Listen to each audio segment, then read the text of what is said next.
தலைவா விஷ்ணு மொபைல்ஸ் எங்க இருக்கு? இப்ப நேரா போனீங்கன்னா ஒரு 100 மீட்டர்ல யூட்டர்ன் போடுங்க. அங்க இருந்து நேரா பாத்தீங்கன்னா விஷ்ணு மொபைல் பேர்ல இருக்கு, அங்க போங்க ப்ரோ. என்ன ப்ரோ விஷ்ணு மொபைல்ஸ் இவ்வளவு பெரிய போர்டு வச்சுட்டு 100 மீட்டர் போக சொல்றேன்? ஏன் ப்ரோ இவ்வளவு பெரிய போர்டு வச்சிருக்கேன், அப்புறம் இதான் விஷ்ணு மொபைல்ஸ் கேக்குறீங்க? இதான் ப்ரோ விஷ்ணு மொபைல்ஸ், இறங்கி வாங்க ப்ரோ.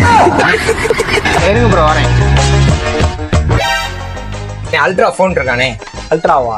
அல்ட்ராலாம் போன் இல்லையா? ஐபோனே சாம்சங் அந்த மாதிரி. என்னடி சொல்றேன்? நான் அந்த சாம்சங் அல்ட்ரா S24 தானே சொன்னேன். ஆமா S24 அல்ட்ரா அது இல்லையா ப்ரோ? என்ன இல்லையா? உங்களை தானே வந்தோம் இருக்குன்னீங்க. தம்பி வேற வந்துட்டீங்க, சரி எடுத்துக்கலாம் ப்ரோ.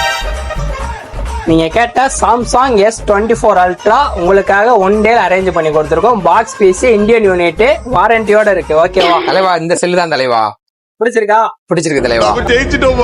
கையிலே ஆகாசம் கொண்டு வந்து ஓ நம்ம விஷ்ணு மொபைல்ஸ்னாவே ஐபோன் எல்லாரும் ஐபோன் தான் கேட்பாங்க. நீங்க என்ன ப்ரோ சாம்சங் வாங்குறீங்க? இது ஒரு நல்ல கேள்வி. தலைவா எப்பயுமே சாம்சங் தான் தலைவா. சரி தலைவா வரேன்.